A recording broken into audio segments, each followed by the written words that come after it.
pona site oyo bomoko ya mboka nazangi maloba oloba mais nazo sentir na motema nanga eza site moko yo kende musika yango na pamboli visionnaire nango pe na pamboli ba collaborateur nyonso nzamba pesa bino ba makoki place bozai ko suka nzamba mema bino likolo nzamba mema bino vraiment likolo nzamba baksela bino ya mingi ngalo kwa prophète na pamboli ba société bele tozaki nangwa ekenda api siko bato banso ba mususu bakota na chômage mabale bele panzana ekufa bana bamona pasi ebele bakoma ba phaseur ba piège en 1990 1990 1991 tobosani ngo awaminki Maintenant, on est au Bengi, pasteur Makolo, de Kombote. Mbote Jean-Pierre. Pasteur Makolo a eu parti. Parce qu'il y a le schéma. On est cause à la caca, esprit diabolique. Parce que moto, penza, za moto, penza, moto. Il y a boigna, à quoi ça m'a commandé mon été. Vous avez copié, bah, magasin. Est-ce que, et puis le magasin, mingi kaka, il y a bah, chinois. Question.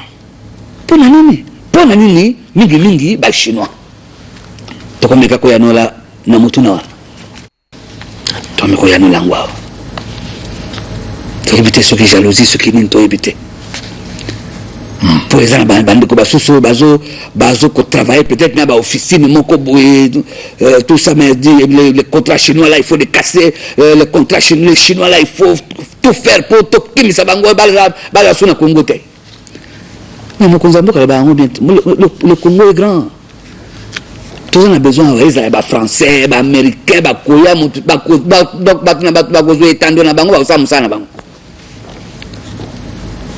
pour ça, on a besoin de tout jouir dans la richesse. Pour la ligne boy. Tout bien sur les kinabiso. Ndeko Yannick Nyambo. Voilà. To benge les sous oui depuis à la kaki qui a eu un sac ya archive ba appel aussi qui mais moi non pas la makasi félicitations à la makasi à la fois sur la kobangate pour nous ça to bangate conseiller d'Ika nouvelle citoyenneté pas comme on va partout sur les gars ah to la qui papa une nouvelle citoyenneté et na papa kakusa mbote papa mbote ok Ndeko papi. Master bunagata, master kimikoma, Jura ba toi tout papi ke wapi? Mais tout le monde tout papi te. Que non ça va recherche. Non ça va recherche. Bon que papa. Papa le chinois. Bon ça na non bon. 10e année yango. Voilà. Ce que tu qui me dit nini. M23 a occupé qui 700 km carrés na Minduki. Voilà. Tozala ikaka. Voilà. Comment lelo toki mani moto abang sa moninga te moi qui bato belé réfléchir ba papa le chemin réfléchir là baby moi ba marche ba préparer kawa tout ça est-ce que moi que ba benga bato ba jouer penza te ba sali bo zo simbate ba sali bo ah ba mutu pour la nini tour et sali ko la moi papa moko mukolo na bar moko ba lobi mbongo yaki donc mbongo yaki utaki quelque part enveloppe moko ya moi monem yaki les gens bateau bazwa ki ba 10 000 francs congolais 10 000 francs congolais les gens ba bazwa ki ba 5 000 francs congolais et puis nazo dodo ce qui na ba ekene na ba nene tout ça donc butu abi lobby donc on soit bien quand ba ça makambo zo ba te makambo zo ça ndinga mundelo alobaka oba kwa lumumba zo ba bi vraiment to melaka champagne avant to bon lumumba na batuna e donc makambo to sala ki atanya mako sala bilo kwa nate na besoin ko la kaka bande ko na bino tala siko ba magasin mingi ba shuna ba pia wana no compatriote bande ko sala hakuna ile siko ba ko tuna chômage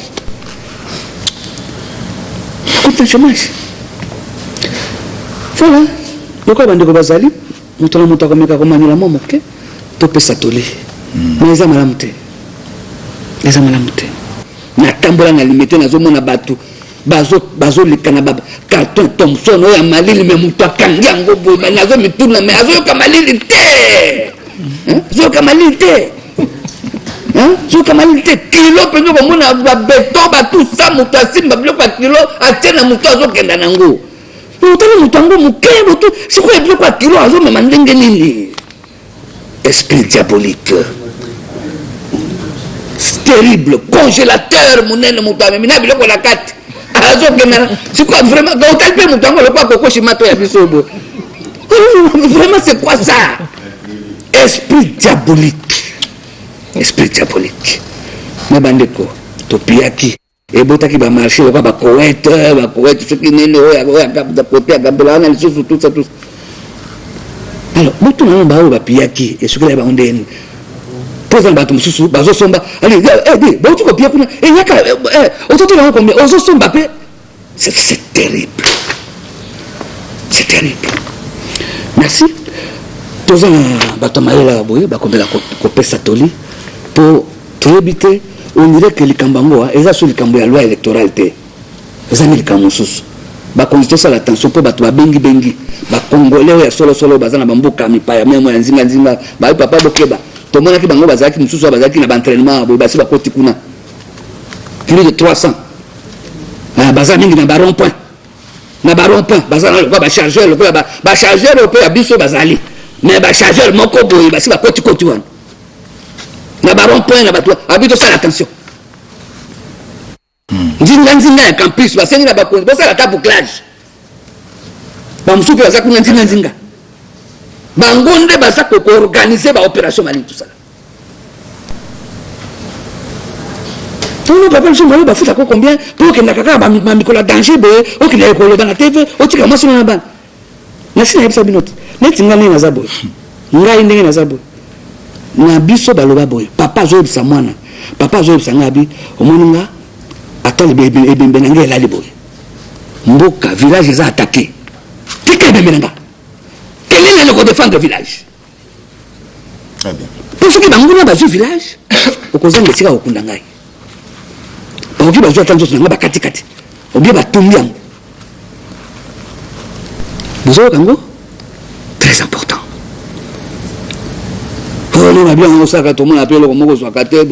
S'il vous plaît, quand on a un kimia to buni to mulo to buna ba pasteur makola bo tout ça guerre au monde kana ba siri wana linga ke salama wa boy. Ils ont loko ile ki ngona mutu ya.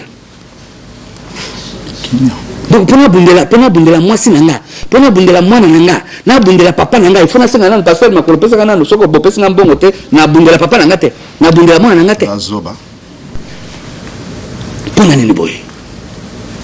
Alors, combattons le bon combat. Total, c'est quoi la boue? Tu peux se mettre là, qu'on soit na soana.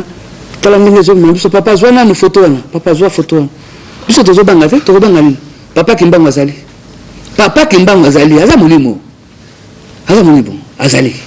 Lo bozo mona ba osa ba plan no so ba kata fongo ezo simbate. Ba yebi. Ba santa kabazali me ba impérialiste libanga na yakati ba yebi yango botala bino moko omoni Armageddon bisimbi bien vita ngaso na bomona bona banga na ngate papa bozo na basoda wana te bozo na basoda ba mona na penya bien bisimbi bien vita n'est-ce pas on va ça pour na bitumba donc wana baza basoda na mpinga ya bitumba yo mona batemi wana botuna na bato ba vivaki bango. N'est-ce pas? Pour tous l'indépendance en 1960. Mais balobi ceux qui bazo continuer bazo yokate. Tout le monde va 6. Tout le monde va 3, tout le monde va 6. Abi ba beta kelo côté ni te kaka ba démonstration ka yemo ka tema ni ko sa démonstration bino mo pakati. Abi musu ba kimisa mindele aye côté ba rai ezali kuna. Asimbika rai atomboli rai bo. Alongoli rai nesika na yango. Comme ça, je peux me faire un combat, je ça, c'est pas possible. Ça. Donc, mais nous, il faut tous en contact avec l'ancêtre. Nzambe bazali. Mais ben c'est la biso payé bazali. C'est très important. Alors, pour les bitumba koko longola. Bitumba ta monuso. Pas biloko be e na moni kimnani papa kimbuta abimi ala mbala liboso na mona. Et koto ndingo soki le tambe soki nini ala tia kanga ngabi mais likambote. Et rappelez-moi la période de tondongana ka izaki somo pesi mbambo aboy na 2011 hein élection présidentielle. Ezaki na ba journaliste ba sabango moko ba donc c'est quoi là Mbuta Kimbuta gifle de nouveau voilà babilo ko abonné to ngiso ko vivre le mboka na biso te to ngiso bloka boite koko zwa mususu wana elando to ngiso bloka bo na mboka na biso te to ngiso bloka bo na mboka na biso te to ngi bo kaniba ko bunda tango nyonso ya bakoyoka kuna bazo bunda kuna ce n'est pas bien, ça ne fait pas bien et ça la biso bien te hein. Alors donc bozomona tal biloko ya boye bitumba tango nyonso ce n'est pas bien pour notre pays, ça nous honore pas koswana boye tout ça notre na bino moko tozibino exemple moko ya ndeko moko boye lelo akozala awa lobi a changer comme côté wana lobi a changer quoi comme côté lelo soki tozana ya soki alongola comme kuna bia kuna ba miibi tout ça soki alongola kuna c'est quoi ça? Sans fidélité, sans position. Alors, d'autres années, no comment. D'autres années, nous étendons. Moi, il est le boy.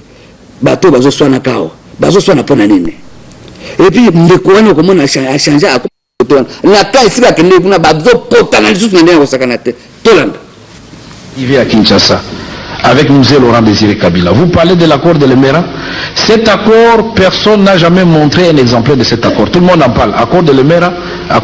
J'espère que pendant les élections, on va nous montrer cet accord. Mais moi, je vais vous montrer un exemplaire d'un accord signé de la main du président de votre parti politique, Etienne Tshisekedi, avec le Rwanda, déjà en novembre 1998. Novembre 1998. Mais qu'est-ce qui a fait qu'au moment où il faut créer l'ASD, l'IDPS va faire alliance avec le Rwanda? Donc quand lui fait l'alliance avec le Rwanda, c'est bon, quand les autres, c'est mauvais. Mais ce qui est mauvais reste mauvais pour tout le monde. Vous ne pouvez pas expliquer 20 ans à notre peuple. Un grand leader comme Etienne Tshisekedi, au moment où tout le monde estime que le Rwanda a agressé le Congo, lui dit le Rwanda a raison parce qu'on a voulu tuer les Banyamulenge. Monsieur, nous avons beaucoup de cartouches, mon frère. Je vais vous sortir des cartouches de 1966. Etienne Tshisekedi, ministre de l'Intérieur. On lui donne l'argent pour indemniser les victimes de la rébellion. Où est passé l'argent? Nous avons beaucoup de dossiers, donc soyez un peu humbles. On va revenir sur ce terrain-là pendant les débats. On va revenir. Alors je voudrais s'il vous plaît, monsieur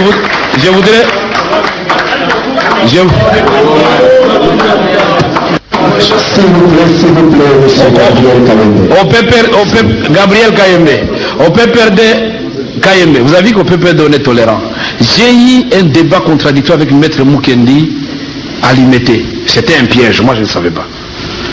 Monseigneur non, Père Léon de Saint-Moulin m'invite et a dit, mais c'est Caméré, bon, venez expliquer un peu aux intellectuels chrétiens l'accord global inclusif et la marche de la transition. Je dis, Père, depuis hier je ne suis plus au gouvernement, donc à quel titre je vais parler? Il dit, non, en tant que même si vous êtes du PPRD, il n'y a pas de problème. Il est 17h, je me dirige vers l'église Saint-Dominique, je trouve beaucoup de voitures dehors et beaucoup de gens dehors, je dis tiens, il y a une histoire ici. J'entre dans la salle, vous trouvez que c'était une réunion de l'IDPS. A dit non, voilà, il y aura quelqu'un d'abord qui va faire une première lecture pour critiquer le gouvernement et vous allez vous défendre. De ce maître Mukendi. Mon frère, l'intolérance a élu domicile dans l'IDPS. Puisque là... Voilà. Alors, Bandeko, tu connais qu'il y a Bolandi. Vous avez déjà pris un temps aux caméras, vous avez un secrétaire général, tout ça. Alors, vous avez déjà pris un oh, bah, réagissakakuna, comme surtout attaqué de peste, au Kabongo, nani, soki nani Chibamba, soki nani Kabamba. Alors, parce que la caméra va faire allusion à cela bientôt là. Pour mosusu abamoni alobi bapotali na UDPS moko mosusu alongwe poto na PPRD alobi akomi opposant tango ake kuna mwana Tshisekedi ayambi abi oyo poto ongo banda babloko na wana ba banda tine epoka Zaire wana ba chance loko pamba n'est-ce pas bapotani kuna somo alors mboka mutu wana kosona ka boy mikonoso ngoni to pesa na loboko to vendre autour ya table pour réfléchir pour l'avenir en Mboka. René Ngwango, Louis Amlangoy. Je veux dire ici à M. Kamere que la culture de Chance Lokopamba dans laquelle il a évolué politiquement, elle est dépassée. Elle est dépassée. C'est fini ça. Quand on vient à l'opposition, il n'a que 2 mois à l'opposition. Il n'a pas à venir donner des leçons à des gens qui sont depuis 30 ans dans l'opposition. Ça fait 2 mois, il doit être humble. Il doit apprendre à grandir l'opposition. Parce qu'il a encore à prouver, il doit encore démontrer à la face de nos compatriotes que c'est un opposant. Et ça, il n'a pas encore obtenu et déjà, il affiche une certaine arrogance que nous n'apprécions pas vraiment à l'UDPS. Donc, la main lui est toujours tendue. Nous avons donné notre position. Etienne Tshisekedi, c'est notre candidat pour les élections présidentielles. C'est à prendre ou à laisser. Est-ce qu'il ne serait pas mieux de l'installer en famille? Mais je vous ai dit que la main reste tendue. Donc c'est à lui maintenant de venir répondre à cet appel. Demain, pas plus tard que demain, vous allez encore entendre le président Etienne Tshisekedi qui va s'adresser à la presse, à l'opinion, à travers la presse internationale. Monsieur Vital Kamerhe, il faut dire que les déclarations ou la déclaration principale de Etienne Tshisekedi vous empêche, vous également, comme président de l'UNC et tous les autres, de vous déterminer et de le suivre officiellement. Non, ce n'est pas M. Etienne Tshisekedi ni l'UDPS ni les partis qui le soutiennent, qui distribuent les cartes politiques. C'est le peuple congolais. Je vais vous rappeler une histoire récente et des États-Unis d'Amérique et de la France. Et vous vous rappelez très bien, quand le Parti démocrate aux États-Unis d'Amérique avait dans une large majorité de son opinion au niveau de la structure officielle, c'est-à-dire dirigeante, presque plébiscité Mme Clinton, et elle-même disait qu'en dehors d'elle, il n'y avait personne d'autre. Et quand on a entendu le jeune Obama présenter sa vision, son projet de société, les réformes qu'il compte faire en faveur des Américains, en tout cas, je ne pense pas que même vous, là, Goma, et personne au Congo pensait que Obama allait être l'homme qui pouvait battre George Bush. Mais le peuple, les démocrates, la base, en a décidé autrement. Donc ce n'était pas Mme Clinton, malgré son âge, malgré sa longue expérience, malgré sa longue lutte. On a opté pour un jeune qui n'avait jamais combattu et qui n'avait comme expérience un mandat au Sénat. Donc la durée dans les combats n'est pas un critère objectif en soi. Il n'est pas suffisant, c'est un critère, mais ce n'est pas suffisant. Et donc, moi j'ai dit, quand nous prenons le cas de la France, l'UMP avec Sarkozy, ce n'était pas le plus vieux dans la liste au niveau de l'UMP, mais les gens ont réalisé qu'il avait des idées novatrices et que c'était la personne qui pouvait battre Jacques Chirac. On l'a choisi. Et c'est ça la politique, ce ne sont pas les sentiments. Nous devons éviter de personnaliser les débats en politique, c'est ça qui tue la lutte politique. Bon, pendant 30 ans. Mais pourquoi le vieux n'a jamais gagné depuis 30 ans? Et donc nous devons revisiter l'histoire et corriger nos erreurs du passé. Il n'était pas seul, moi j'étais étudiant. Et nos amis, nous avons été arrêtés à cause de l'UDPS, à cause de 13 parlementaires. Beaucoup de Congolais, il y en a qui sont morts, il y en a qui ont fait la prison à cause de l'UDPS. Donc la lutte là, de 30 ans, ce n'était pas les vieux seuls, c'est avec beaucoup de Congolais qui ont versé leur sang et d'autres qui ont fait la prison. Donc soyons humbles et ressaisissons-nous, c'est un conseil que je donne, ça peut être le vieux. Je n'en disconviens pas, ça peut être Etienne Tshisekedi. Mais cela doit passer par un processus de débat, de négociation au sein de l'opposition. Si c'est lui, nous allons tous l'acclamer et nous allons le soutenir. Si c'est Jean-Pierre Bemba, nous allons l'acclamer et le soutenir. Et si c'est Vital Kamerhe, nous demandons aussi au président Etienne Tshisekedi d'être humble, de le soutenir et de l'accompagner. Donc le tout, c'est d'être objectif dans la démarche. Monsieur Vital Kamerhe. Regardez, vous parlez des... Je vais vous poser la question sur le vol, parce que on vous a toujours taxé de voleurs, parce que vous avez pillé, paraît-il. Une fois on vous a posé cette question, écoutez votre réponse. Vous avez dit ceci: je suis sorti, j'ai fait des sorties multiples à l'étranger, avec les frais d'émission des commissions, je peux m'acheter tout ce que je veux. Vous avez même cité si c'est 168, quelque chose comme ça, des sorties, je pense que vous vous rappelez très bien. Mais la ligne ça, la parallélisme entre Yoda et Etienne Tshisekedi. Avec Etienne Tshisekedi, lorsqu'il a été 3 mois à la primature, le ministre sortait. Comment c'est depuis 1960 quand tu sois Non, pardon. Depuis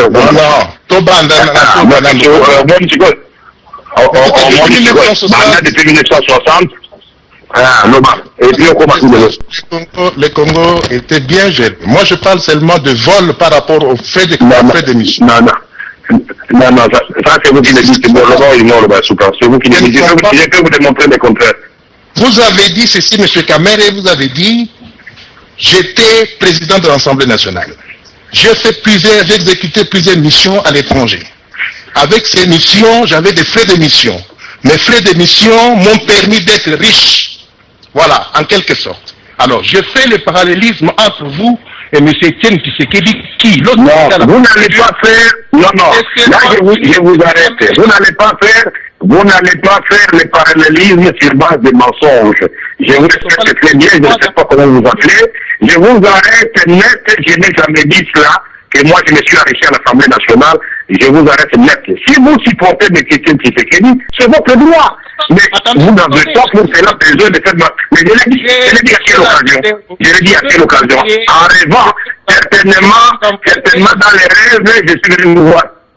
Je voulais que M. Tshisekedi, lui, ses ministres, quand ils sortent, ils reviennent avec le reste de frais d'émission. Mais par contre, vous vous enrichissez avec les frais d'émission. Vous ne voyez pas que ce n'est pas possible de travailler ensemble. Surtout que, lorsqu'on a demandé à M. Tshisekedi, qu'est-ce qu'il déteste beaucoup plus dans la vie? Il a dit, je déteste le menteur et le mensonge. Vous déclarez, vous dites au peuple congolais, je vous ai menti. Comment peut-on travailler avec quelqu'un qui est versatile, qui change tout le temps? On ne sait pas de quel côté vous mettre, M. Kamere. Vous êtes imprévisible. Merci beaucoup. Attendez, si aujourd'hui on vous fait confiance, M. Kamere, on dit écoutez, on accepte M. Kamere, venez avec nous. Moi, 2 minutes avant les élections, vous êtes capable de dire j'ai changé le peuple congolais, je vous ai menti encore, je ne soutiens plus Etienne Tshisekedi, je suis en train de se plaindre. C'est comme ça. Vous vous êtes trahi. Ce n'est pas de votre faute. On ne peut pas vous faire confiance. Un président de la République ne peut pas mentir, quelqu'un qui a... Très bien. Et vous parlez, vous êtes en train de mentir. Très bien. Vous le dites. Très bien. Mais pourquoi cette rancœur? Est-ce que vous ne pouvez pas parler calmement? Pourquoi la rancœur? Nabanzi, Papa Nabiso Tatuchi Mungu, Fandisa Mungongo na yo kitoko. Papa Nabiso Tatuchi Mungu, Fandisa Mungongo na yo kitoko. Comment peut-on faire confiance? Pardon, j'ai fini là. Merci. Vous savez, ok, merci beaucoup, je vais répondre. Je vais répondre, merci. Une élection, c'est une question posée. On dit au peuple congolais, votre destinée, la vie de votre femme, de votre enfant, de tous vos copains de classe, tout ça, est entre les mains de telle personne. Et cette personne se pointe et dit, écoutez, moi, je suis prêt à assumer. Et nous faisons confiance à cette personne. Mais comment peut-on faire confiance à un menteur? Quelqu'un qui se dit, je vous ai menti. Quelqu'un qui change tout le temps. Vous nous faites peur, M. Kamere. Je suis désolé. Nous allons gagner ces élections. Merci beaucoup. Avec beaucoup. M. Etienne Tshisekedi Wambulumba. Merci beaucoup. Merci. Les nous, là, c'est quoi? Les nous qui amènent la question sur le plan ethnique. Et c'est ça qui va tuer le pays. Nous allons gagner cette élection avec... Non, ça, c'est votre cœur qui a parlé, monsieur. Et il faut un minimum de mesures. Alors, vous n'avez pas encore gagné et vous commencez à menacer les autres ethnies de la République démocratique du Congo. Non, soyez calme et humble. C'est ça qui effraie les gens, justement. Déjà, comme vous ne rendez pas service à M. Tshisekedi. Nous allons gagner ces... Non, monsieur, calmez-vous. Et je vais vous répondre maintenant. D'abord, de 1, je déteste les mensonges aussi. Parce que tout ce que vous avez dit n'est que mensonge. 2, je vous réponds comme ça, il n'y a que des imbéciles qui ne changent pas. Puisque si M. Etienne Tshisekedi n'était pas des Monacabis, il allait rester dans l'intérêt. Pourquoi lui, Etienne Tshisekedi, quand il a vu que le maréchal Mobutu, qui nous a amenés, qui l'a supporté par ailleurs, ses amis, les Loubaya et les autres, ils sont morts, non? En 1982, les années 80, quand les 13 parlementaires avaient écrit la lettre, parmi les grands concepteurs de cette lettre, il y avait Etienne Tshisekedi. Bon, quand ils acceptent tous ensemble d'aller à Badolite pour faire un accord avec Mobutu, Tshisekedi, il accepte avec tout le monde, il rentre à Kinshasa, lui refuse d'entrer dans les institutions. Les autres équipes à ça et les Gallois entrent dans les institutions. Donc bref, il reste au chômage. Plus tard, Mobutu démocratise de façon autoritaire le pays. Après Lunga Malokoji, il s'adresse à Etienne Tshisekedi, Etienne, je voulais vous donner politique. Etienne dit non, je ne peux pas entrer par la petite fenêtre. Et Etienne Tshisekedi obtient quand même d'être élu Premier ministre à la conférence nationale souveraine.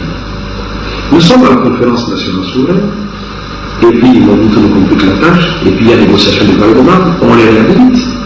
Il accepte l'accord, mais au moment de prêter serment, l'acte constitutionnel, sur base desquels il a été nommé, il le biffe. Bref, nous retournons encore dans le champ, puisque j'étais directeur de cabinet des ministres de l'Environnement du gouvernement de Tshisekedi, le professeur Mbalama. Alors, nous sommes en train de discuter, à limiter partout. Non, Monseigneur nous amène dans les négociations du palais du peuple.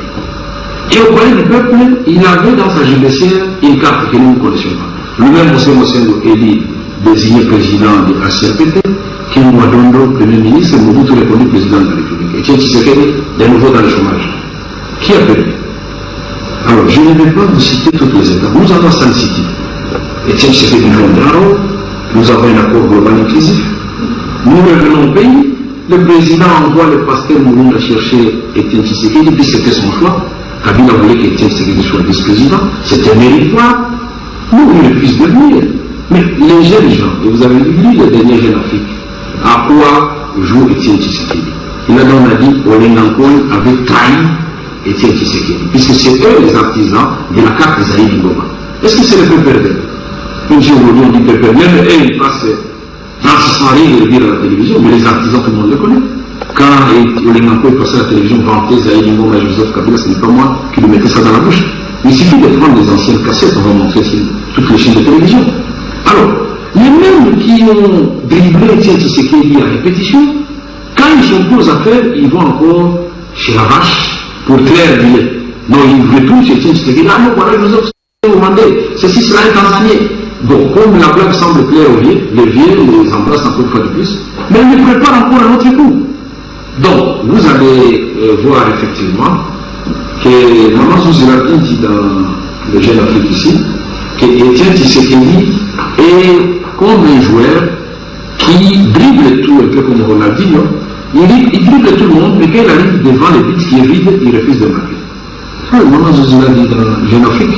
Vital Kamere, reconnaissant, a voulu couper court à toute spéculation sur son appartenance politique et dit à qui veut l'entendre qu'il compte conquérir le pouvoir. Je n'ai pas l'ambition de faire carrière dans l'opposition. Pour l'élection 2011, mon ambition, c'est de devenir président de la République. Donc, je voudrais être clair, je ne vais pas me disputer la paternité de l'opposition avec ce soir. Je donne l'opposition à celui qui veut la garder éternellement. Et moi, j'ai choisi de prendre le pouvoir. Comme on peut le voir, l'horizon s'obscurcit petit à petit pour une candidature commune au sein de l'opposition. Qu'à cela ne tienne, la plateforme Alternance Vital Kamere ne compte ménager aucun effort pour atteindre ses objectifs, de quoi envisager des jours agités au sein de l'opposition congolaise. Voilà. Tozana mingi kolobate. Alors, est-ce que le peuple congolais bolingi to continue kakaboy? Kakaboy. Et vous voyez que ceux qui banzoko bazo bunda, bala no banyo komaka. Tala bani belé 2 jours, 3 jours, batangite. Ponani. Bati ba mususu babanga be o mona soki toke bokende misala. Ba bandeko botika bana bakende classe botika bana bakende classe c'est l'avenir du pays bana bango bazali awa te bana poto basi batinda tanga bakomi kolengela basala makambo batinditindi bana na bango déjà na basi na bango batinditindi bango mingi ndeko alobaki dernièrement comme ça mokolo mosusu lokola bana biso kaka boye yeye boye bana bango bazotanga kuna comme ça ntango balia kozonga boye bana lisusu kokonzaka toujours bango kaka bakonzaka tozwa mayele pasteur Makolo. Oui, Jean-Pierre. Namanza Olandi. Mais actualité penza lelo za makasi za le kambo ba pillage. Ce qui est kozonga sur na mboka Congo surtout na Kisasa miroir ya Congo. Na habité conseil ni noko pesa na balandi na biso. Jean-Pierre na komisi nzambe mingi kozala na yo lelo awa. Pe na pesi bazolanda biso mbote bipai na bipai bazwami. République démocratique du Congo eza mboka na biso. Mboka na biso banso. Ozala na nord, na sud, na est, na ouest, na centre. Mboko eza ya biso banso. Ozala moto ya droite, ozala moto ya gauche, ozala moto ya centre. Mboko yo eza ya biso banso.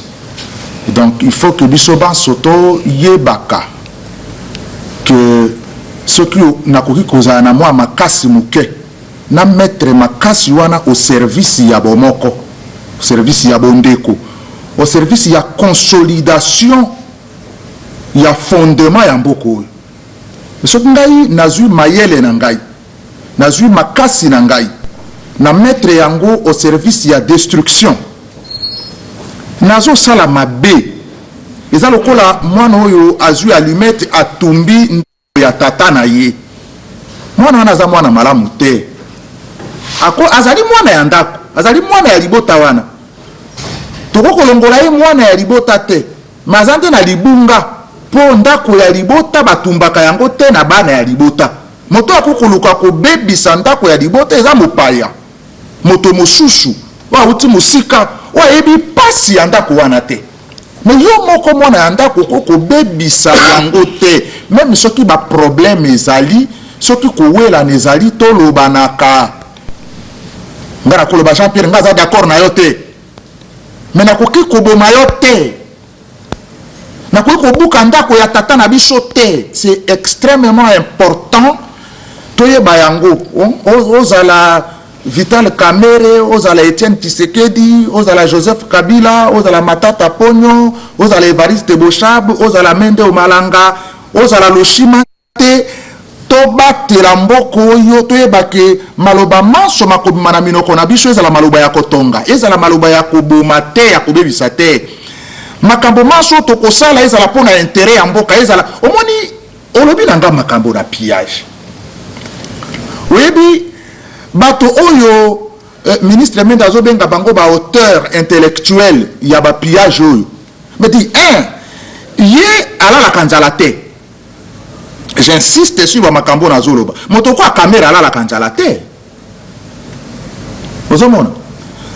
Donc azana problème ya azala na chômage, bon chômage na ezali ba chômage moko oyo ezande ke azande na poste te yango tamso akoluka ta boma bato pour que azwa poste. Mais en fait azali parmi bato yo baza ko vivre malamu. Ali akamalamu soka lingi ko voyager soka lingi ko se faire soigner akendaka na poto. Donc bana na ye baza na poto ba condition bien. Boyo kanga malamu naza na kanda ya bato bakendaka poto te parce que ça ne veut rien dire tout ça pour que na poto bon. Na lingindela lo ba ko expliquer que bato mosusu baza bien na vie mais bazo lukela baninga mosusu mabe parce que tango yo oyo za na difficulté moko te pona ko vivre. On lobby OK bino bana Congo moni il faut pouvoir échanger. Et comme na moi slogan moko e komawa Kabila dégage. Je me demande, il va dégager pour aller où? Je ne comprends pas la logique intellectuelle à bas slogan, mon soutien, il y a bandoto. Parce que franchement, oui, bon. Allez, alors, Sukoyo, Nabilo Konabango, il y a bandoto, Kabila dégage. Bon. Tobanda Koloba Makambo, non, révision constitutionnelle. Révision constitutionnelle, les athées. M'a changé. Oh non. glissement terme moko mabe boye c'est même obscène glissement balobi na bino glissement eza te Lumanu Bulenda Bwana Sefu Adolphe DG ya ONI palobi mais dit ngai makambo na bino ya ba recensement oyo nakoko salela yango bino même ata na 2 mois même ata na 3 mois même na 4 mois ba walobi ke nakoko sala yango na 4 ans banani. Alors les glissements, les termes que vous créez ici, il y a glissement et ils ont tawapi. Non, ce qui va salir recensement et permettre que ça la glissement. Il y a des arguments comme ça et où ta canari félo, bah côté un bateau. Alors maintenant, Balongo wana non Kabila dégage et Balongo wana il faut qu'on kende ko tumba ba magasin ya ba chinois place na lingina loba yango wana ko tumba ba magasin ya ba chinois pour nani kaka ya ba chinois d'abord pour nani kaka ba chinois wana ndi na zongi na moi formation nga muke ya pamba pamba pour biso toza biso bato ya pamba pamba ya historien o mikiti sakande voilà. Moto ya pamba te formation ya historien na kanisi événement moko elekaki awa na législature ya 2005 ti 2011 moto azalaki en grande partie président ya Assemblée nationale na tango wana kombo na ye Vital Kamerhe makambo yo ba chinois po tozalaki na mboko oyo di mindele boya na mbongo biso toza na besoin touti na ba guerre boya na mbongo to reconstruire mboka Amérique ya kuna bena ba oya ye ba oh non il faut d'abord ko sala boye pour topé sabino mbongo boye mbongo justement structurel moi tout mon mbongo moko mike apa di biso zali 2 345 410 km². Boya biso ba mbongo ya ba million oh ya ba mbongo ya mike hein 2 345 410 km². Beaucoup la biso na moi mbongo ya ba 15 millions moi ba 30 millions tout ça na ngonini c'est pas de l'argent ça. C'est le pays comme le nôtre. C'est le milliard. Mais c'est trop ça. C'est beaucoup d'argent. Dis. Bonga le Congo, on a coltan, diamant, biloko to France ya kakasi, biso tous on a besoin nzela ezala de Kinshasa na Kikwit. Pour Kinshasa na Kikwit to komi ko beta yango na quelques heures, tozala ko sala 1 mois. Bato ba ko na Kikwit te, tozala kana mboko oyo. Nzela ya ba Congo pona ko koma et pas yoyo nani OEBK ezalaka difficile même déjà OEBK ebi yango hein mais lelo ata mokonza BDK ba ebi mais qu'est-ce que je suis en train de dire ba français boya kasi ba belge boya ebe discours mindele discours mingi mbongo moke mokonza mokabi me dit ngai na lobi makabo na 5 chantiers mais qu'est-ce que il faut de l'argent pour faire des routes na mboka oyo na kebi pa ibiso bato batali ngai ngana taliba entre temps peuple landais ozila na memela ye chantier route na memela ye ba infrastructure qu'est-ce que je dois faire compléter webi que tokoma ki na ba grève wana touti na ba élection il y a 2006 d'abord l'élection za ki Tumbawa Itumba na kolika bakima bobosani yango te oyo tobengaki guerre ya Kinshasa boye na Gombe awa boye kote ya Forestcom ezalaki soma awa boye bana mosusu babunga bapalangana bana classe n'est-ce pas mais ezalaki nini papa oyebi makambo mosusu ya peuple congolais tobosanaka te oyebi soki nazobabo nazokakanda ndeko continue oyebi merci Jean-Pierre mokonzi mboka alobi di botambola nano à travers le monde ba investissement banani bazana yango banani baza ko détenir ba capitaux pour que to mettre en service ya reconstruction ya Congo ngara uti ko ça la promesse pas la population ba poni ngai 5 ans président de la République mais il faut que na réaliser ba promesse mais j'ai besoin de moyens pour mettre tout ça en musique ba grève salama wa pasteur Makolo est-ce que zo peso kanda ozo le kapembele mama yemu ndele bango balakaki ke so bosala élection et tout tokopesa mambongo tokosala boye mais esili comme non Kabila laïque et Mobutu laïque ce qui Mobutu laïque tout ça dictature s'il vous plaît alors yoka siko et comme non tu as son bon côté, ton ça c'est sur Congo et tout. Papa, il y a eu des grèves ici. Papa, l'équipe même la maman et mozo kasola bibembe, ba mettre la bible pour soigner la bango, ba tout ça. Alors, Kabila, alors, il est allé chez les Chinois. Mais attendez, et là, on a raison de Ghana. Maintenant, les Chinois vont dire, ok, très bien. Baba qui m'a dit, bon, dit, bino bozana, mine, biso tozana bon. Tout ça, la makambo, Kabila lui dit, mine oyo, il faut, diamant aux alliés, cuivre aux alliés, il faut servir dans les Congolais. Comment cuivre les alliés et tonga kabanjela te? Cuivre côte, mambongo cuivre côte à Kana, mabenga abatu. Pendant ce temps, René Ngwangu préparait sur Raoul. Voilà. Il faut que Bonjoui Mboka Oyo ait contribué à la reconstruction nationale. Moukondamboka a signé. Alors, il dit, vous venez ici. Tout ça, la signature. Basali, la signature, tout ça. Makabouadi, Kokende Marabu. Montonali Boso. Oya, boya. Contact wana ba chinois. Voilà, nangai malamu. Pongana linga kate, koloba makambo, oyo tu nanga pesa preuve yango nazo pesa. Motona liboso oyo aboya. Nakamba ba chinois. Makambo ya ba chinois. Contrat chinois. Le premier officiel oyo aboya makambo ya présence ya ba chinois. Oh, tu n'as pas pourquoi kaka kobuka ba chinois. Voilà. Pourquoi kobuka ba magasin chinois. Le peuple aïeba. Nazo constaté, j'ai dit la vérité devant Zambé. Et mon toit quoi opposé le contraire aya aussi avec une preuve. Mais voilà ma preuve. Officiel et Aliboso. C'était même parler du peuple, il y avait un débat terrible. Officiel et Aliboso. Oh ya boya likambo ya ba chinois awa kombo na ye Vital Rwakaningini Kamere. Awa président de l'Assemblée nationale. Vital Kamere donc Vital Tikangai. Tikana yawa. Kamere Rwakaningini. C'est lui. Aloba Ngoka Aouti Poto à l'équipe par la Belgique.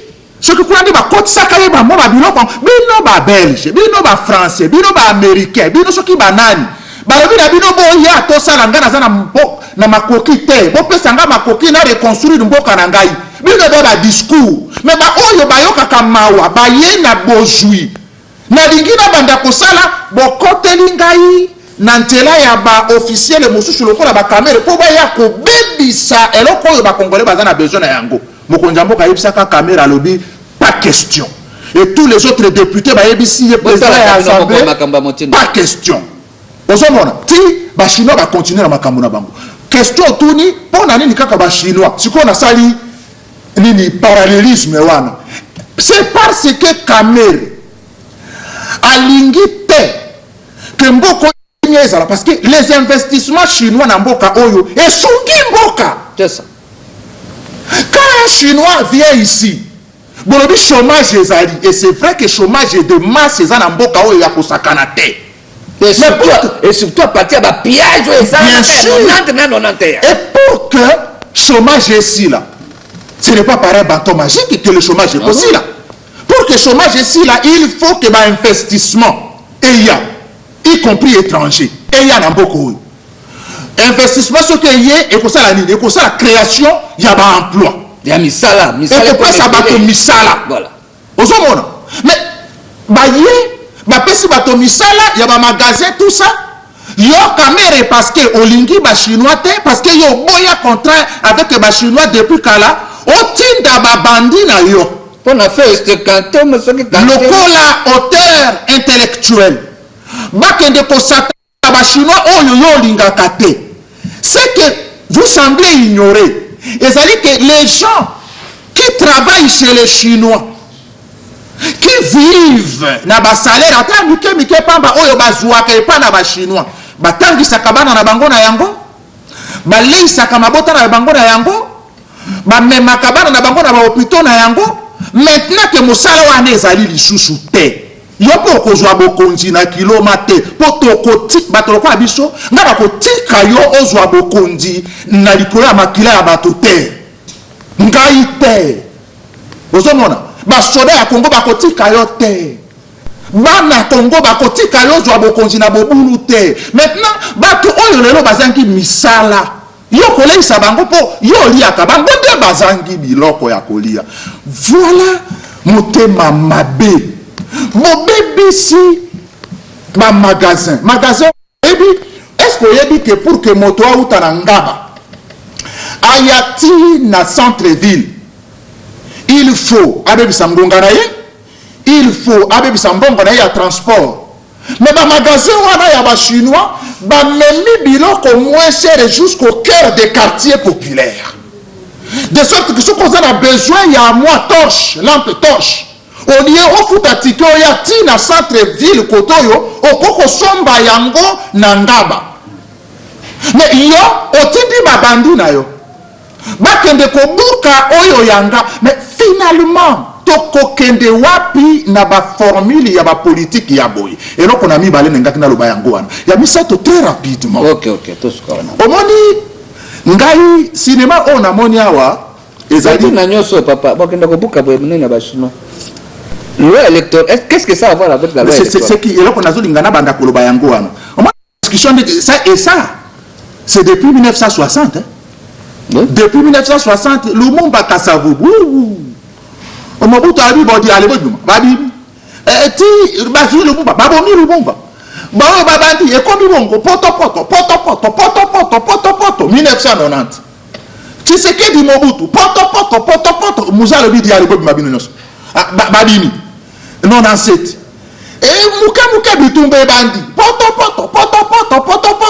2001 muzake babomi mwana na muzaye poto 2003 bodi toyo karakasi botika kokabola mboka to fanda na bomoko to tonga mboka yo ensemble. Mwana na muzende bakokate parce que mwana bilaka yoka asimba mina bisimbi bien vite. Amen. Yoka 2005 constitution 2000 référendum 2006 constitution janvier élection Kabila Joseph président de la République 2006 2007 bitumbe bandi di umboka nini wewe bisangai toko tonga mboko mukolonini kaka makelele. Maintenant ngai na lingina loba boye o babale ya ping pong kamera beta Tshisekedi abeta kamera o kuna pardon o kuna ngai na lingina loba boye totika kokabwa pardon kamera yeba ke Tshisekedi azata na yo et puis Tshisekedi azali président il y a UDPS auti ko sala message moko important on a eu tout moi ba rumeur moko UDPS lingi ça la manifestation ça c'est le contraire tour il y a UDPS c'est le contraire pardon botia na monoko na Etienne Tshisekedi malobo alobité Etienne Tshisekedi président il y a UDPS azana poto azana moi kaka na nzoto toto tindela ye toutes nos prières vraiment na kombo na Yesu Christ nzamba pe makasi vraiment makasi maintenant alobi liloba moko très bien alobi boye et puis azongela biso vraiment na makasi ya sika parce que abandi yango kuna na poto alobi bao nyonso bazo lukaka ba mobulu pardon ngai nazo senga nde dialogue et puis bino ba membre ya parti na ngai bozala na discipline bolanda discipline ya ba continue bino donc ngai nalobi na bino kimia o ba marche o ba nini te nazo senga na président Kabila dialogue. Ça c'est le langage ya Tshisekedi. Jusque là na yoka Tshisekedi alobi makamusu sute. Alors yo kamere yo senga ki dialogue lobi. Oh les forces pour le dialogue. Maintenant na évite ndeke do boyi susu dialogue yo lingi bitu ba makila etanga. Moto alobi ma muke ezakaka papa Mosengo. Mais yango na place nazo koma yango wana. Omoni mikolo neti ya lelo ela mikolo ya kokabwana te. Mikolo neti ya lelo eza mikolo ya kokabwana te. Nazo loba na ba catholique banso, nazo loba na ba protestant banso, nazo loba na ba kimbangiste banso, bana banzambe banso, nazo loba na ba musulman banso, nazo loba na ba réveil banso. Mikolo neti ya lelo, mikolo neti yoyo eza mikolo toko kabwana te. Papa Mosengo azali moto monene. Il nous arrive de ne pas toujours être d'accord. Mais sincèrement, il faut to yeba yango que azali moto pamba te.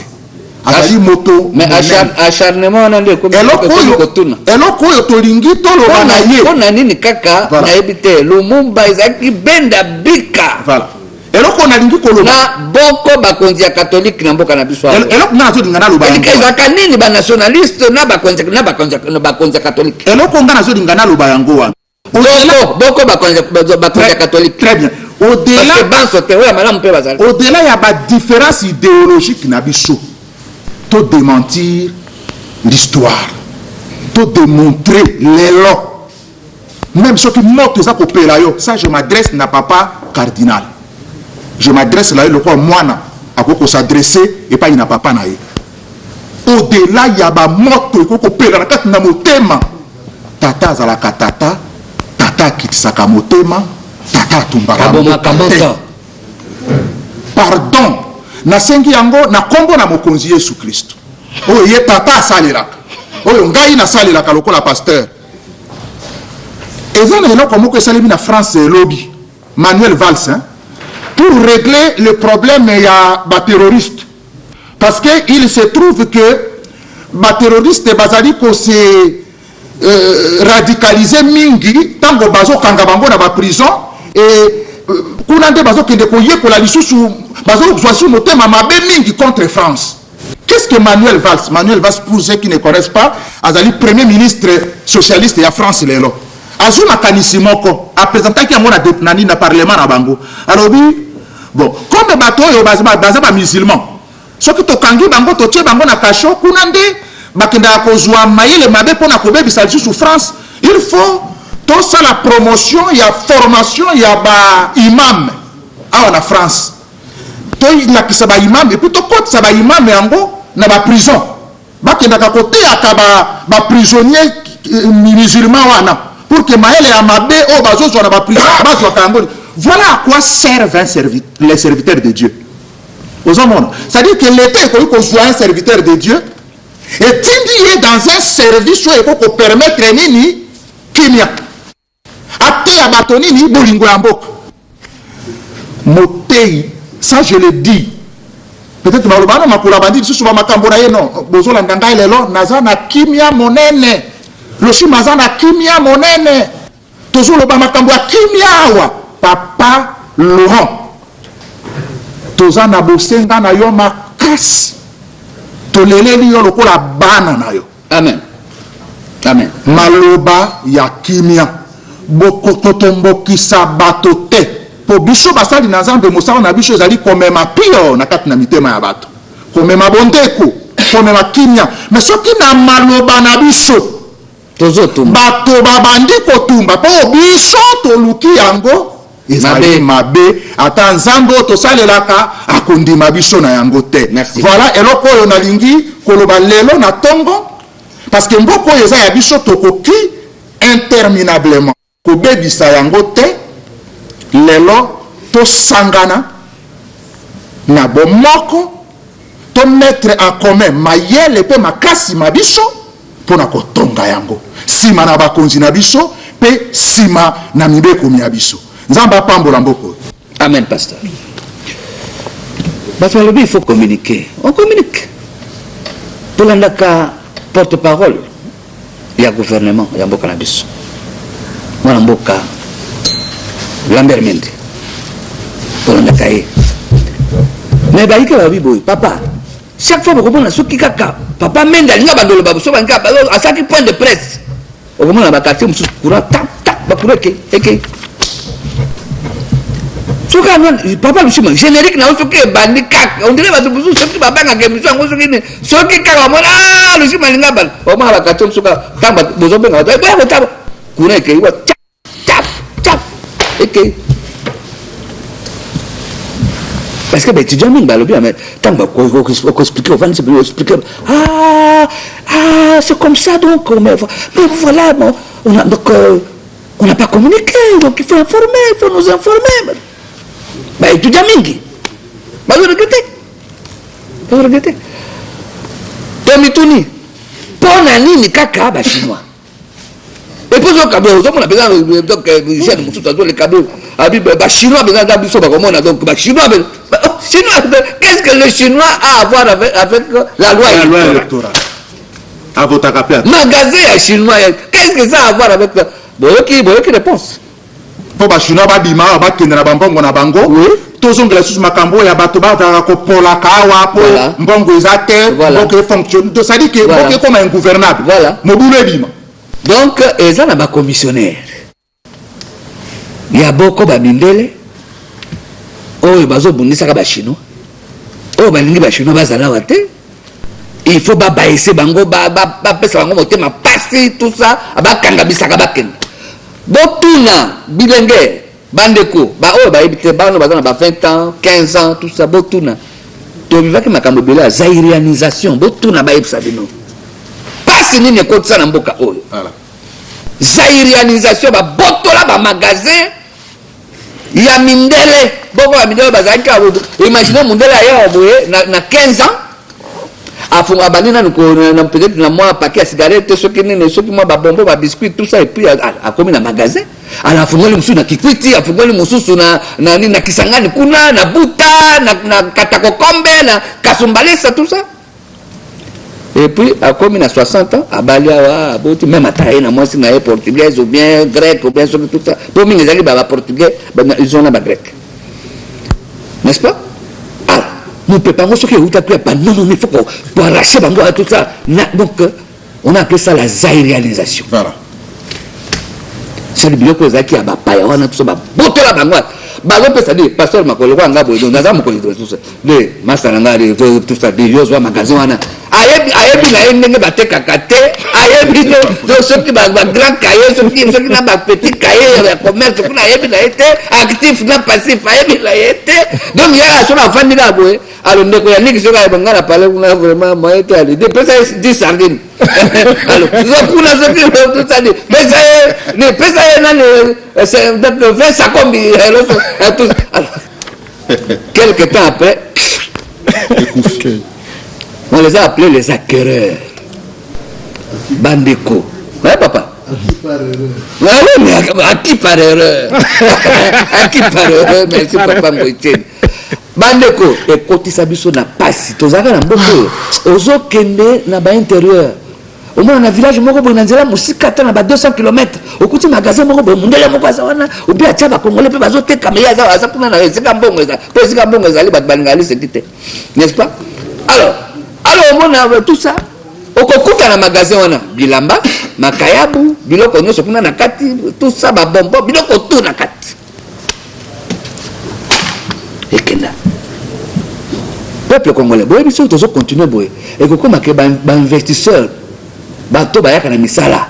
Ba minene ya bato ebele. Ba na ko banga ko ya ah. La biso kuna ba piaka ba société. Babanda kobanga et puis tokota siko na pasi lokola parce que omoni bato ya bakisi to yesa bino na mbalele kaki moto na soloka franc-maçon rosicrucien soki nani moto akomisi mwana na ikizengi ayokela lisusu nani mawa na mokili oyo moto abomi mwana na ye ayokela lisusu nani mawa na mokili abomi papa abomi mama na ye ayokela lisusu nani mawa na mokili oyo tososola bandeko tososola sali bango bazolinga toyoka pasi tonyo parce que au moins bango baza basadique. Posez la question aux psychologues, ils vont vous expliquer ça, n'est-ce pas? Un sadique, sadique, il faut tomboka. Passe na yo etali ete. Oui, ça dit il y a pas un esengo, il faut ba trois ans passe. Ça dit donc mombaninga les bazoko fanzala tout ça bazoki ba pota ba alors il wana les azo kesengo les sadiques peuple congolais tout.